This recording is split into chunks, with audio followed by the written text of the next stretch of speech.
Olá, seguidores e seguidoras do canal do Sandro Gomes, né? Estamos aqui uma vez mais com a presença de meu irmão Jim Gomes. Olá, Jim. Olá pessoal, tudo bem com vocês?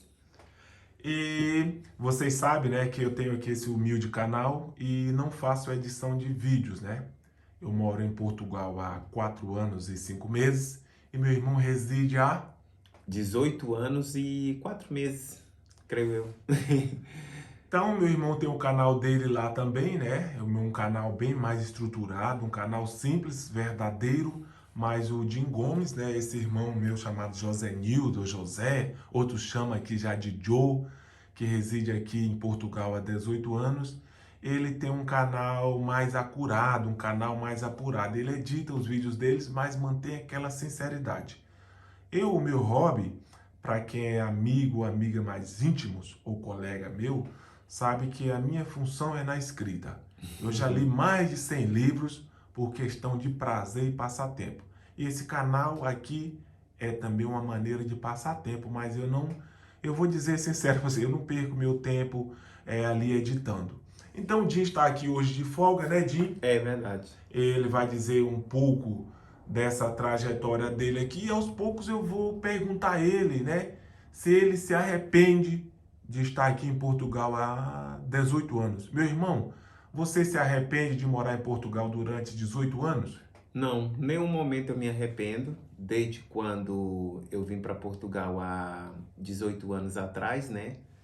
E alguns meses eu já vim mais ou menos sabendo um pouco sobre Portugal, porque antigamente as informações passadas não era com a mesma velocidade de hoje, né?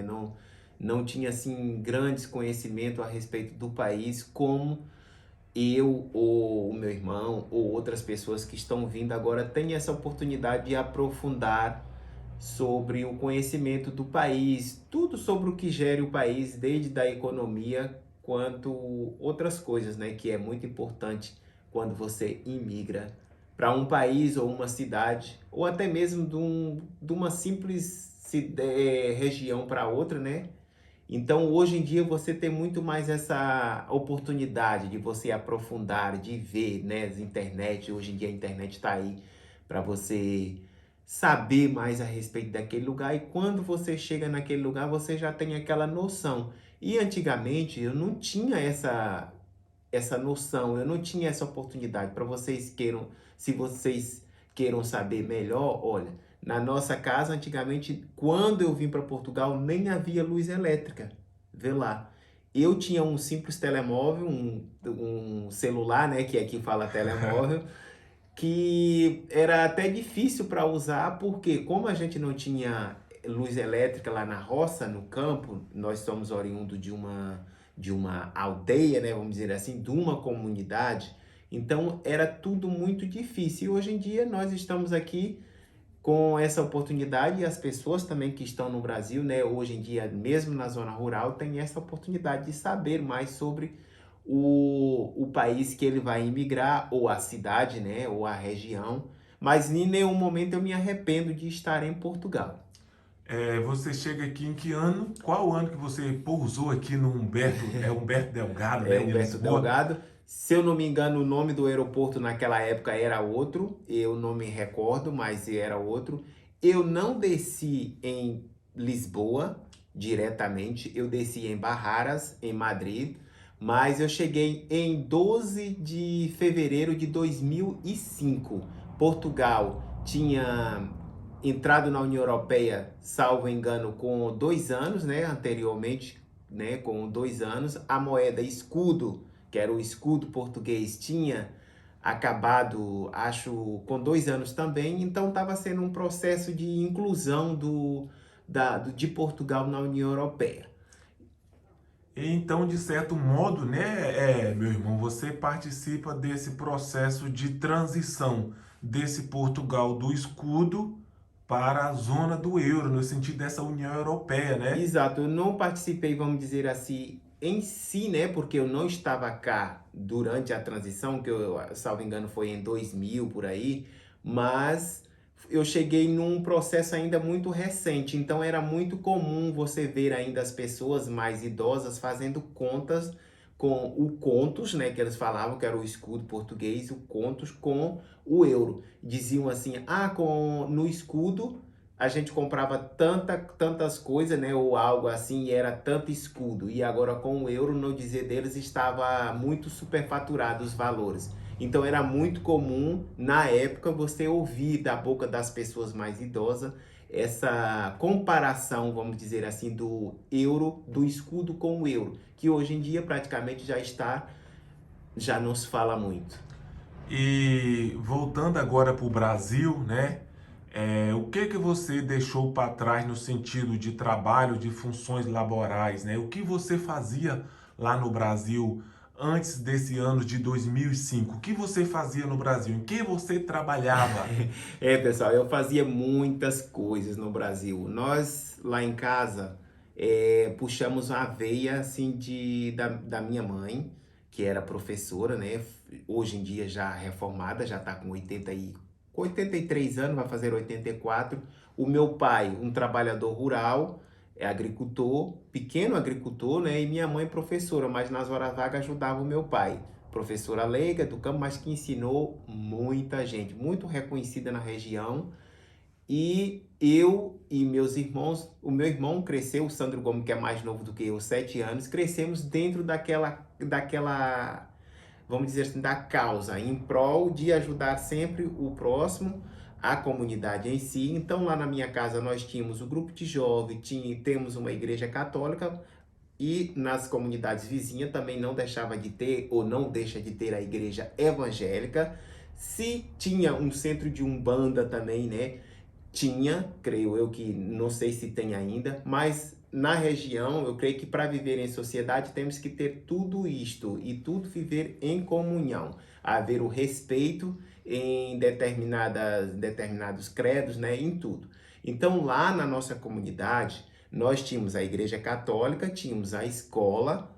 Eu digo tínhamos porque hoje em dia a escola já não há, existe, mas não funciona. Na época tinha a Igreja Católica, que funciona ainda, grupo de jovem, associação de pequenos produtores rurais e outras coisas também que eram voltadas em prol da população residente naquela comunidade. Então eu participava do grupo de jovem, também dei aula de catequese um pouco, trabalhava na escola pública, que eu era auxiliar de ensino, fazia curso de inglês, tanto que eu lecionei também aulas de inglês na escola pública do município de Caravelas. Deixa eu ver o que eu fazia mais. E participava de movimentos sindicais, né? Andei também em alguns lugares do Brasil, participando de movimentos sindicais, buscando algo de melhor para a nossa comunidade. Participei também de um projeto chamado Mova Brasil, que era um projeto do governo federal que pegava as pessoas jovens, adultos, né, ou idosos que não sabiam ler nem escrever, ou outros que já sabiam, para lidar também com a metodologia do Paulo Freire. E então eu trabalhava com tudo isto e eu acabei deixando esse legado lá. Eu me orgulho muito de ter participado do desenvolvimento da minha comunidade. Lembrando que o meu pai foi um fundador da comunidade, né, junto com outros, né, da comunidade São Benedito. Vocês podem procurar no Google, que agora já está situada, porque recentemente eu estive no Brasil e fiz lá um trabalho e nós colocamos a localização no Google. Não é considerado uma comunidade quilombola, mas onde a maioria da população é de pele de cor negra, né, de pele preta, mas há outras comunidades à volta, inclusive o quilombo de Volta Miúda, né? Volta Miúda, nossa O vizinha. quilombo de Volta Miúda, que é a nossa vizinha, que é catalogada como Isso. quilombola. O quilombo de Juazeiro, que é lá mais ou menos perto também, e de Euvécia. Então eu deixei muita coisa para trás, né? Vamos dizer assim, mas eu sempre almejava uma coisa à frente, como todos, né? Mas também fiz a minha parte lá. E então, nesta época, eu decidi migrar para Portugal e aqui estou hoje. Foi um processo longo e estou aqui há 18 anos e tal. Você lembra qual foi o seu último salário antes de viajar nesse programa que você trabalhava? Sendo professor, né? Seu último emprego no Era. Brasil era professor de inglês, né? Era. Eu lecionava inglês durante o dia e de segunda às quintas-feiras eu ainda lecionava à noite. Às vezes, eu não me lembro bem porque eu não lembro as datas, né? Mas eu lembro que eu trabalhei durante 9 meses num projeto do Mova Brasil, que eu trabalhava de segunda a quinta-feira, porque aquele trabalho era voltado especificamente para jovens adultos que não sabiam ler, né, nem escrever, e tinha que se adequar à realidade do cotidiano das pessoas da comunidade. A metodologia voltada para o Paulo Freire, quem não sabe, né, vai pesquisar aí. Então eu tinha que desenvolver todo um trabalho dentro da realidade das pessoas e eu, como era nascido, criado, né, ali naquela região, conhecia as pessoas todas ali da região, as pessoas idosas e tal. Então eu fui indicado dentro do movimento sindical e também da associação para mim ser o tutor, vamos dizer assim, o educador daquela turma. Éramos muitos naquela região, nós fazíamos o treinamento em Ilhéus durante um certo período e depois trazíamos toda aquela bagagem que a gente aprendia lá com os outros de outras regiões também, de aldeias indígenas e tal, e quilombolas e vários outros, né? E trazia aquele conhecimento para cá para tentar pegar junto com a população aquele conhecimento já existente entre eles, né? E desenvolver ali um trabalho. Inclusive, nós fizemos um mapeamento de toda a nossa comunidade, onde hoje em dia temos a energia elétrica, foi através da minha turma que nós fizemos, junto com as pessoas mais idosas. Foi trabalhoso? Foi. Foi gratificante? Foi. E depois, quando eu já tinha regressado para Portugal, acho que mais ou menos quase 2 anos, é que recebemos a energia elétrica. O Sandro estava lá e ele vai contar um pouco como que foi toda essa adrenalina. Então você, antes de vir, trabalhava nesse projeto do governo estado federal, Sim, recebia um salário mais ou um menos, salário né? mais ou Um menos. salário mínimo e também Trabalhava numa outra trabalhava escola na prefeitura de de Caravelas. Caravelas, porque nós fazemos divisa. Então eu trabalhava na prefeitura de Caravelas, né, como educador, né, mas eu estava fazendo uma formação para a área da pedagogia, porque a minha formação é formação geral, né, mas eu recebi uma oportunidade de estar tirando através de um projeto da prefeitura, né, me aperfeiçoando. Mas na verdade eu dava aula de inglês porque eu também fazia aula de inglês numa escola considerada, né, mais ou menos, Então porque eu você- pagava com o meu dinheiro. Então você estudou inglês lá no CCAA, né, naquele tempo, Estudei, né? eu ganhei, falando aqui, não me engrandecendo, né? Eu ganhei uma bolsa do CCAA porque eu tinha notas boas na escola na área de língua estrangeira. Então foi uma seleção que teve na escola. Eu fui um dos selecionados, ganhei durante 6 meses. O meu primeiro curso foi pelo CCAA. Eu ganhei 6 meses de bolsa do CCAA porque os meus pais naquela época não tinham condição de pagar. E eu também, na época, eu era muito novo, eu não estava trabalhando na época. Então, eu fui um dos selecionados, eu acho que foram 3, porque as minhas notas eram entre 9, 9,5 até 10 na língua inglesa. Eu fui selecionado durante 6 meses para mim estudar no CCAA. Então, eu não pagava praticamente quase nada. Eu acho que coisa mínima, mesmo. Depois, eu gostei, né? Aí, a minha bolsa venceu. Só que eu não fiquei no CCAA, porque eu não tinha condição de pagar ainda e nem minha mãe, porque nós estávamos morando na cidade, os meninos eram pequenos, o meu irmão e o meu outro irmão, que é meu sobrinho, e eram muitas despesas, né? Apesar da minha mãe ser professora, ganhar um salário ali e tal, ter outros rendimentos e tal, mas não dava, estava fora do nosso orçamento. Então eu decidi, depois que eu comecei a trabalhar, né? E investir em mim mesmo. Aí eu fui fazer um curso na escola de línguas do CNA, que eu acho que é reconhecida o mundo não, reconhecida o Brasil todo. Aí tive lá durante, eu acho que quase 2 anos no CNA, caríssimo, né? Para quem sabe, longo período e tal. Para mim, eu acho que eu não sei até quando eu fui, eu sei que eu não terminei o curso todo, mas eu já encontrei uma oportunidade para me dar aula devido a esse curso, então já me ajudou bastante. E assim fui. Depois disso também eu tive fazendo em uma outra escola, que era a Eagle Indian School, que era uma escola privada também, mas lá eu fiquei, eu acho que por volta de 6 meses, mais ou menos, mas aí não deu para conciliar tudo e eu acabei saindo, o preço era mais em conta, a metodologia era mais ou menos parecida e assim era a minha rotina de trabalho lá, de vida lá no Brasil. Então, seguidores, enquanto meu irmão toma um pouco de água para dar uma respirada aí, Que eu nem tenho um copo aqui. aqui nós temos o hábito em Portugal de tomar água na própria garrafa, né? Se vocês verem ele virando ali o copo, ele tem copo ali, vocês não fiquem estranhando não, ele vai tomar nesse copo. Então, meu irmão, né, de uma história, a história nunca é reta. É. O José Saramago disse que um homem ou uma mulher que caminha em um caminho reto, nem por isso ele não esteja perdido. Digamos, mesmo no caminho reto, a sua história tem altos e baixos. Ela tem certas, digamos, vicissitudes. Então, em 2005, após esse processo dessa vivência lá no Brasil, o José Nildo de Olindo Gomes, né, dá nessa cabeça de vir para Portugal. Mas Na eu verdade, sei, eu sei dessa eu história já sua, eu vou tinha- perguntar aqui agora. O seu primeiro país de você mudar era Portugal? Não era. Para onde você planejava ir? O meu país que estava em mente era Estados Unidos. Vocês sabem que os brasileiros, geralmente os latino-americanos, visam muito os Estados Unidos. Só que para chegar nos Estados Unidos não é de qualquer jeito. É preciso visto, é preciso talvez você enfrentar aqueles caminhos obscuros, né? E há muitas máfias espalhadas pelo Brasil que dizem que fazem isso de maneira mais fácil.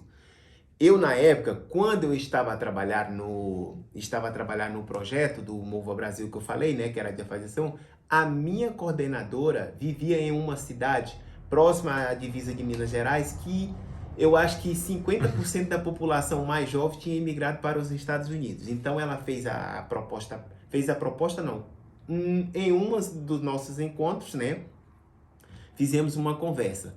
Ela teria muitas pessoas que moravam em Portugal e outros também, outros amigos que viviam nos Estados Unidos. E ela perguntou, então, você disse que quer sair do país e tal. Eu tô querendo ir para os Estados Unidos, na época. E ela disse, né? E eu disse assim, eu também quero. Mas aí depois eu disse assim, e quanto é que é para ir para os Estados Unidos? Na época, para mim, no meu orçamento, ficaria caro. E ela disse, eu vou tentar ir.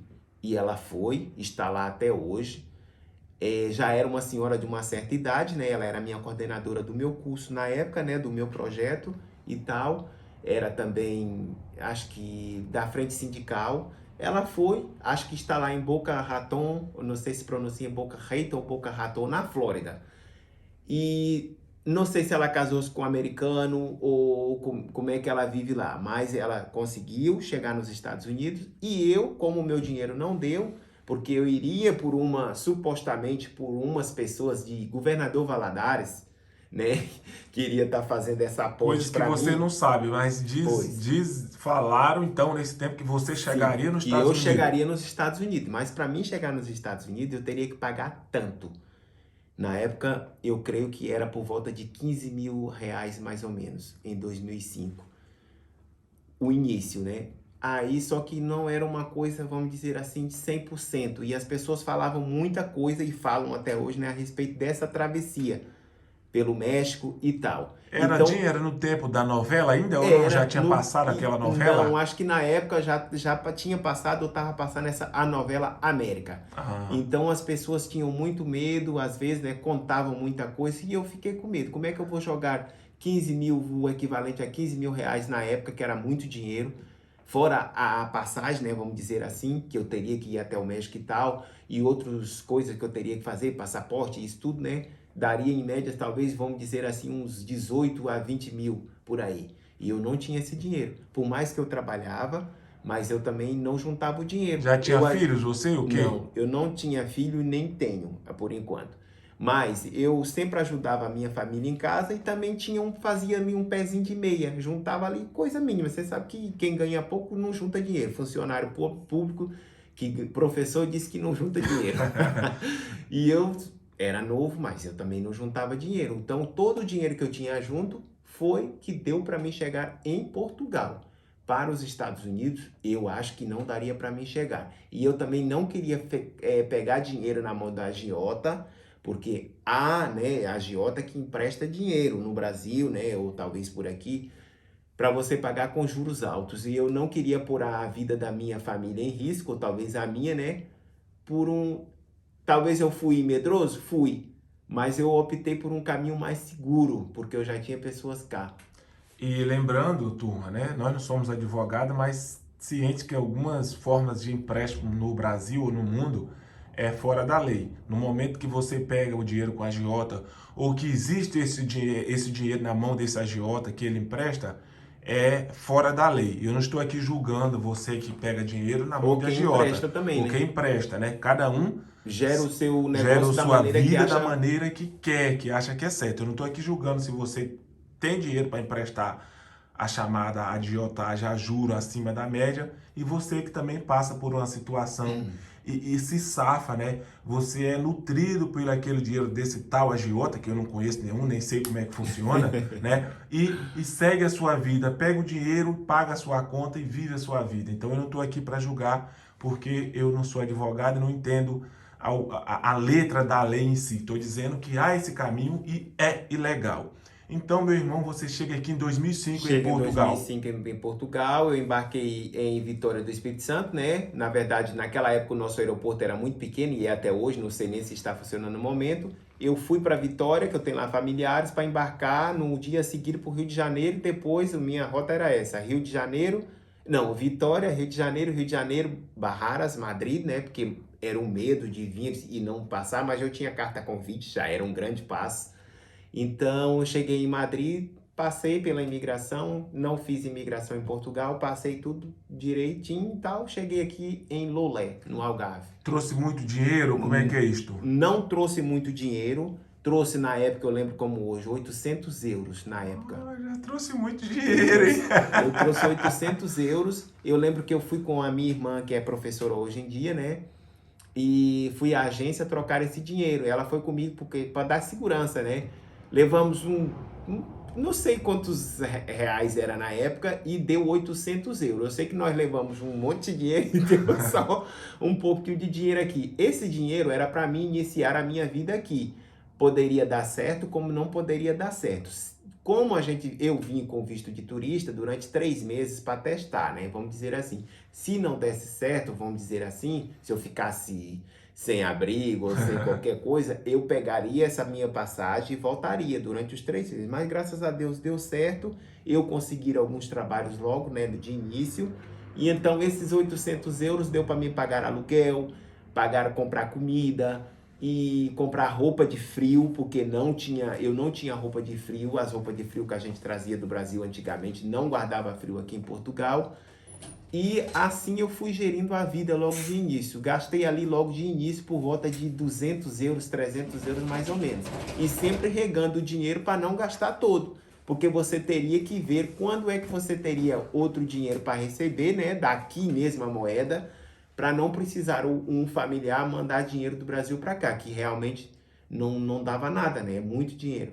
Então, em 2005 já existia, né, essa carta convite. Quem lhe Já convidou, existia. se quiser falar, fique à vontade, tá bem? Quem me convidou foi o meu amigo Carlinhos, o Antônio Carlos, né? O Carlos, que ele hoje em dia mora no Brasil, mas tem familiares aqui, irmã na Suíça, sobrinhos aqui em Portugal, tão bem estabilizado, graças a Deus. Inclusive, os seus pais acho que ainda estão de férias aqui na Suíça, que eles mandaram para eles, né? Nunca tinham saído, vamos dizer assim, fora do Brasil. Hoje em dia eles vieram passar férias aqui na Suíça. Aqui na Suíça não, lá na Suíça. E a gente fica contente, né? Por a gente ver pessoas que são humildes, né? De cor preta, vamos dizer assim, que as pessoas às vezes discriminam, Isso. né? A sociedade e tal. E chegam na Europa, num país de primeiro mundo, a Suíça, para passar 3 meses de férias. É muito gratificante para você ver de onde é que você saiu, por exemplo, né? Eu vejo eu me colocando no lugar dos meus colegas, por exemplo, porque nós somos mesmos amigos, né? Do peito, de coração. Então foi esse rapaz que me passou a carta convite, porque ele já estava cá em Portugal desde o ano de 2000. Ele fez a transição de Portugal, da época do escudo, para a União Europeia. Olha, Tom, vou mostrar aqui para vocês. Eu me arrepiei aqui umas 3 vezes quando o Josenildo falou do Carlinhos, né, que é nosso amigo, e desse, digamos, dessa trajetória de vida do Tonhão aqui, que é nosso amigo, Né? mandar aqui um abraço para Tonhão, né, o nosso vizinho que está aqui na Suíça passeando com seus, acho, quase 80 anos de idade, Mais ou menos né, os seus seus 80 70, anos, pouco 80, eu não sei, meu amigo que também do passou por peito, problema de saúde e isso, tal, gravíssimo e tal, mas fez cirurgia, se recuperou e depois, hoje em dia, eles estão aqui passando o verão. Não sei se estão aqui ainda, mas vieram para passar 3 meses aqui na Suíça, que os filhos, né, com todo o esforço e o trabalho durante 20 anos que a minha colega mora aqui mais ou menos, ou 20, acho que por volta de 20 anos, e o Carlinhos que morou aqui desde o ano 2000, hoje em dia está no Brasil, mas os seus pais vieram para cá de férias na Suíça, né? E os seus sobrinhos estão aqui em Portugal. Então isso é muito gratificante para a gente ver pessoas simples, humildes, trabalhadoras, né, de pele preta que são discriminadas o mundo inteiro, a sociedade discrimina e tal. E hoje em dia está aí na Suíça passando férias. Então, turma, seguidores, eu tava aqui todo arrepiado porque a gente, em 2005, né, o Carlinhos, né, ali com a família dele toda, é conhecido nosso lá na roça, na São Uhum. Benedito, vizinho dele na São Sebastião, e hoje, né, após quase 20 anos, digamos assim, os pais deles estão aqui na Europa a passear. A gente sabe, né, dessa história Dessa de luta luta, né, deles e eles conhecem mesmo os meus pais. Conheci o meu saudoso pai, o Benedito, hoje em memória sim. aqui, né? E eu fico muito feliz. E por isso que é um vídeo muito verdadeiro, né? Tem na internet aqueles canais que gostam de pegar mentira, de inventar história, e a gente não está aqui, né, participando com vocês. Isso aqui é, digamos que é um documentário, uma É um história de vida, documentário, é um sim. arquivo confidencial, É um digamos arquivo assim. confidencial, porque as pessoas às vezes vê, por exemplo, vive por como a gente está aqui em Portugal, né? Ou em outro país, mas também não vê por trás o que a gente sofreu. Sofreu, vamos dizer assim, eu sofri? Sofri, porque não foi um sofrimento, vamos dizer assim, de um sofrimento talvez de ser maltratado, vamos dizer assim, mas um sentimento, um sofrimento de, por exemplo, ter deixado toda a família lá no Brasil, inclusive perdi o meu pai, perdi minha irmã, perdi um irmão, nenhum deles eu consegui ver, né? Mas isso, quando a pessoa imigra, já tem que estar ciente, porque como podemos perder pessoas lá, eles também podem nos perder cá. E às vezes nem sempre, foi na época da pandemia, não deu pra gente ir. Então tudo isso é uma perca, é um sofrimento.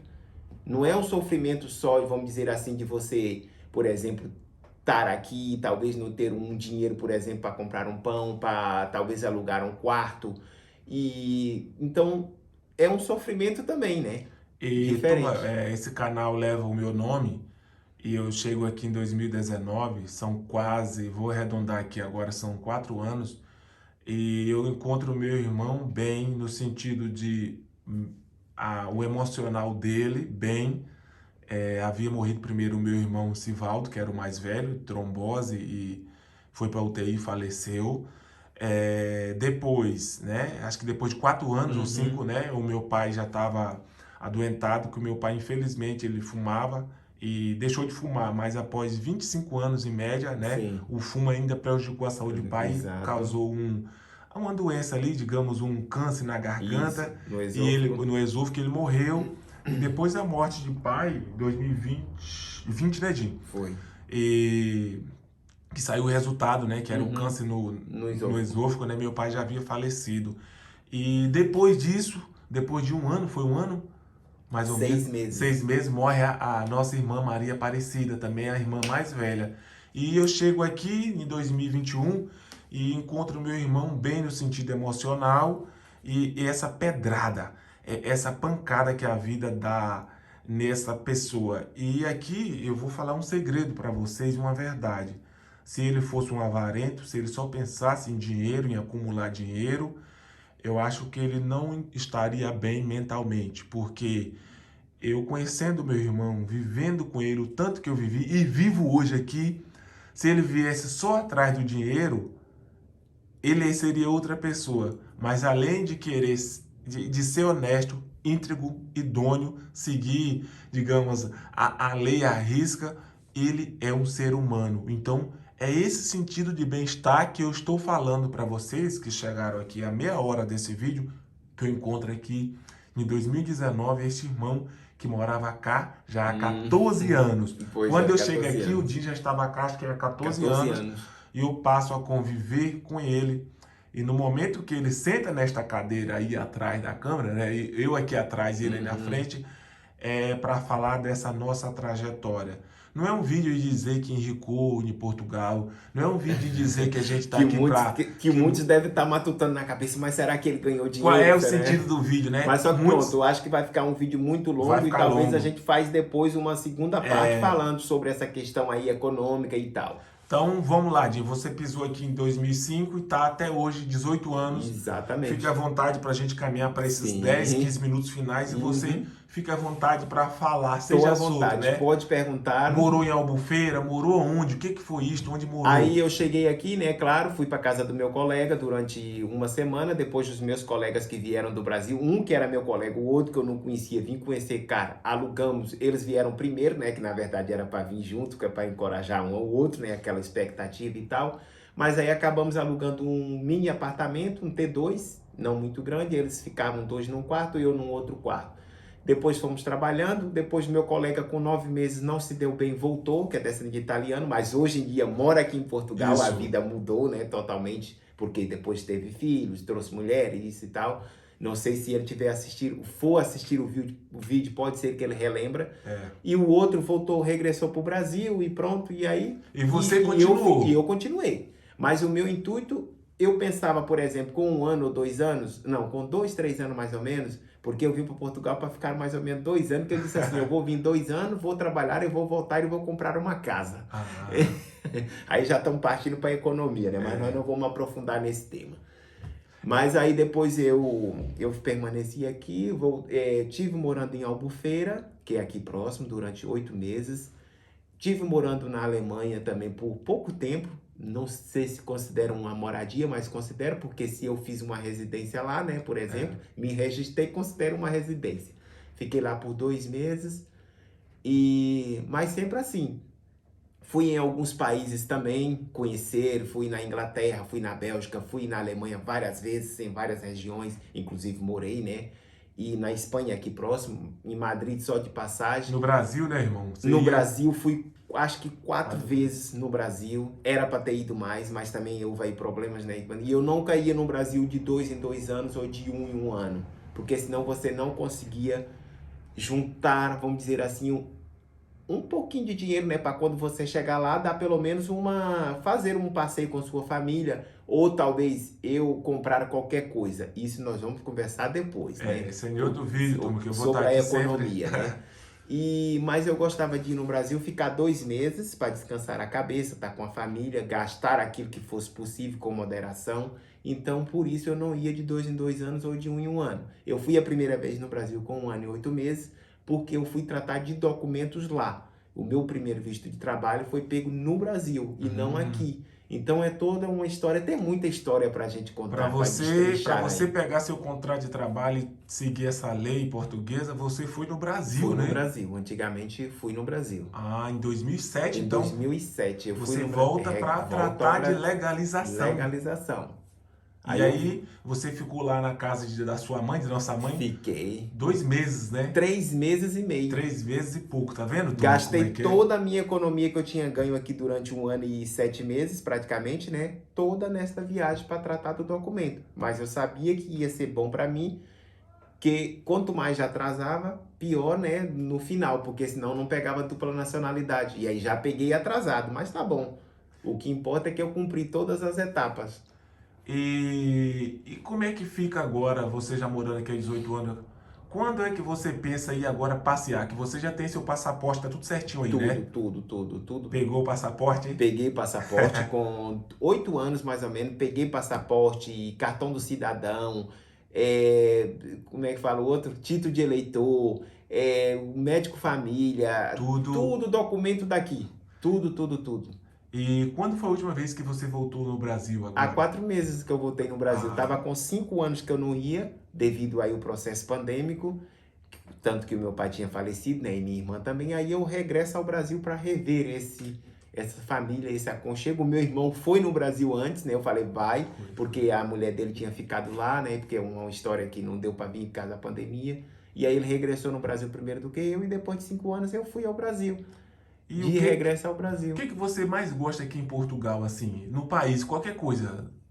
Eu gosto da, vamos dizer assim, da tranquilidade, da segurança. Eu estou dizendo em questão da cidade que eu moro, né? Eu não sei porque Portugal é pequeno, mas se torna grande. Eu não conheço Portugal todo. Há lugares que é mais movimentados. Eu não moro na capital, moro em uma cidade pequena de aproximadamente 26 mil habitantes, mas é uma cidade calma, pacata. Você pode andar com o seu telemóvel aqui em Lolé, na rua, seja ele iPhone, S21 Pro, Ultra Pro, o que for, telefones caros ou barato, aí ia caindo aqui, É caros ou horrível, barato, quase você não vê assim falar que houve um assassinato, você não ouve falar que houve assim um assalto, não quer dizer que não há, mas é muito pouco. Então essa tranquilidade, essa liberdade que você tem, por exemplo, de andar na rua, de ter as suas coisas, né? Você pode esquecer, por exemplo, uma chave na porta do carro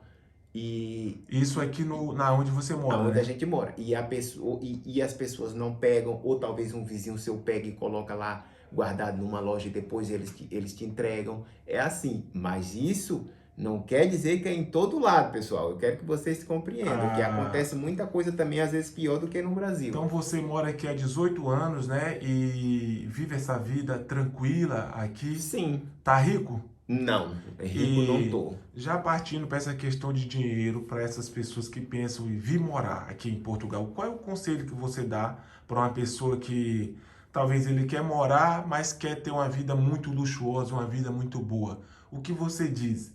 Esse novo imigrante que vai chegar o ano que vem, talvez em 2024, talvez ele quer vir para cá, mas quer viver uma vida de rico. Será que Portugal consegue dar esse luxo para essa pessoa que não quer trabalhar tanto, talvez, e quer viver uma vida de rico aqui, de esbanjamento? É assim, o conselho que eu dou, se você queira vir, venha. Mas tem que fazer o seu planejamento antes e não quer dizer que você fazendo o planejamento que ele vai correr a 100%. Você tem que contar com algumas consequências também que decorrem no meio do caminho. Porque tudo que você vai fazer, mesmo que esteja seguro 100%, mas pode acontecer alguma coisa no meio do caminho que pode desviar o seu foco. Então, se você é uma pessoa que já vive no Brasil diz você com um certo glamour, vamos dizer assim, então, se você trouxer um dinheiro, você conseguir comprar a sua casa aqui, o seu carro bom, né? Que eu sei que o brasileiro gosta muito de carro bom e ter uma vida boa, sua festa fim de semana e tal, você chegar aqui já com um determinado padrão, eu creio que pode ser um país bom para você viver. Se você tiver esse poder financeiro e você vive mais tranquilo, vamos dizer assim, em termos de segurança, dependendo do lugar, do que no Brasil. Agora, se você é uma pessoa que mais ou menos considerada aí uma classe média no Brasil, que ganha em média, vamos dizer, 5, 6 mil reais por mês, e vem para Portugal pensando que você vai ter talvez esse mesmo padrão de Para vida ostentar para muito, dá? ostentar essa coisa que você tem lá no seu país, cá em Portugal, aí já é diferente. Porque Por quê? aqui a cultura é diferente. Aqui, se você não tiver, como eu disse, esse poder aquisitivo de você alugar uma casa para você viver sozinho, ou um, um mini apartamento, né, ou casa, ou coisa assim, aí você já vai começar a achar ruim. Você já vai dizer, isso já não está como eu pensava, ou já não está como eu vivia a minha vida no Brasil. Porque vamos dizer assim, a cultura é diferente, o português em si, o europeu em si, ele não é de ostentar muito, mesmo que ele tenha, e você que tem esse padrão de vida lá no Brasil, às vezes quando chega cá, muda. Isso se você quiser ganhar um dinheiro a mais do que você ganha, por exemplo, comparando aqui 5, 6 mil reais, já fica meio assim complicado. Porque quanto que é o salário hoje em Portugal? Porque o salário mínimo aqui gera em torno de 760, Que né? dá mais ou menos aí, vamos arredondar, uns 4.500 reais por mês, né? Dá em média R$ 4.500 por mês. Só que você vai ter que pagar o seu aluguel, vai ter que ter os seus gastos pessoais, né? A comida e tal. Vai sobrar aí para você muito pouco. Josenildo, eu vou lhe fazer outra pergunta difícil, Jim Gomes. Viu, turma? Ele tem um canal dele também, ele fala sobre essas questões lá de modo simples, não esconde nada. Por que eu vejo no grupo de Facebook, WhatsApp, um bocado de brasileiro, uma parte dos brasileiros dizendo que Portugal não é aquilo que mostram nos vídeos e está dizendo que está desempregado? Será que tem emprego em Portugal mesmo ou não tem emprego? E por que um grupo de brasileiros, ou uma parcela, um tomo, um pedaço da população brasileira que vive aqui, estão reclamando que Portugal, digamos assim, não vale a pena? E diz que não tem emprego. Você acha que é o que isto? É assim, eu acho que eu acho que os brasileiros, quando vêm para Portugal, eles vêm com uma concepção que talvez, por exemplo, se ele trabalha no escritório lá no Brasil, que quando ele chegar aqui, ele vai encontrar aquele mesmo trabalho. Por exemplo, assim, trabalhar no escritório, vamos dizer assim, ou fazer um determinado tipo de trabalho mais leve. E os trabalhos, eu não estou falando nem emprego, porque nesse caso aí seria emprego, né? Mas nesse caso é trabalho mesmo. Por quê? Geralmente, quando você imigra, isso acontece em vários países, seja ele de primeiro mundo, seja ele de terceiro mundo. Quem vai pegar os trabalhos, vamos dizer assim, os subtrabalhos, vão ser os imigrantes. Não quer dizer que pode ser que tenha algum português assistindo o vídeo, não quer dizer que a população de cá, de Portugal, que de baixa renda, vamos dizer assim, não pega esse tipo de trabalho. Mas a maioria das oportunidades desse tipo de trabalho vai cair sempre na mão do imigrante. Seja ele brasileiro, africano, Bangladesh, né, nepalês ou qualquer outro dos países de terceiro mundo. E as pessoas, como vêm do seu país, da sua zona de conforto, e estão acostumados talvez não trabalhar, por exemplo, sábado, domingo, feriado, né? Estão acostumados a estar, por exemplo, no fim de semana fazendo a sua farra, a sua festa, bebendo a sua comendo água, né? comendo água, indo para rio, para praia. Não quer dizer que você não vai fazer isso aqui, mas pode ocorrer vamos dizer assim, pode ser que talvez aqui você não vai ter essa oportunidade, porque há empresas aqui que trabalham, por exemplo, uma carga horária que você vai ter que trabalhar sábado, domingo e talvez um feriado. Claro que você vai ganhar, por exemplo, talvez 80% trabalhando um feriado ou talvez um domingo. Mas são esses tipos de trabalhos, que você vai encontrar aqui, seja aqui ou talvez nos Estados Unidos. E muita gente se queixa que, esse tipo de trabalho eu não quero. Eu não vou lavar prato, eu não quero varrer rua, que às vezes até varrer rua é complicado, porque às vezes precisa, né, de um certo tempo para você estar aqui. Eu não vou limpar chão, eu não vou cuidar de um idoso no lar de idoso, porque são esses tipos de trabalhos que existem mais aqui em Portugal. Eu não vou arrumar uma cama de um hotel, eu não vou estar Pintor, também ajudante pedreiro, ajudante né? pedreiro ou ajudante de casa. Esses trabalhos Jardinagem, assim, né, jardinagem, eu não vou estar me rebaixando, vamos dizer assim, fazendo esse tipo de trabalho. Porque no Brasil eu tinha curso de não sei de quê, eu era formado em não sei de quê, eu sou graduado em não sei o quê. Gente, no começo você esquece isso, porque enquanto você não validar o seu diploma, aqui você vai ser um trabalho que vai, uma pessoa que geralmente vai cair na malha do subemprego. Isso eu estou falando a pura verdade, né? É a realidade. Então, se você não queira se rebaixar, claro que todos os tipos de trabalho, desde que paga honestamente, é um trabalho, gente. Mas aí é por isso que as pessoas às vezes ficam jogando pedra e dizem assim, em Portugal não junto dinheiro, porque o custo de vida está alto e o salário é baixo. Se você sabe disso e vem para Portugal, então quando chega aqui, não fique se maldizendo, não fique falando asneira pelos cantos, né? Ou falando asneira em rede social, porque você já veio sabendo. E por que veio? Não é? Aí vão dizer, mas é porque ele está lá não sei quantos anos e não quer que a gente vá. Não, você pode vir para ver como é que é. Não é? Mas venha sabendo. Jim, muito obrigado por digamos, esse arquivo confidencial aqui, né? Nada, eu que agradeço. E muito obrigado. Pode aí fazer suas conclusões aí. E obrigado, irmão. Eu aqui agradeço estar participando aqui do canal do Sandro Gomes, né, do meu irmão, e assim que ele tiver oportunidade, e eu também, nós estamos sempre gravando aqui, falando a verdade para vocês, né, a realidade dos imigrantes e também não dos imigrantes, que pessoas que também que vivem cá, que são portuguesas, também que façam esse tipo de trabalho, ou que tem a sua vida, né, normal aqui neste país, e nós estamos sempre dispostos aqui estar passando essas informações para vocês. Muito Obrigado, irmão. obrigado a todos e até mais.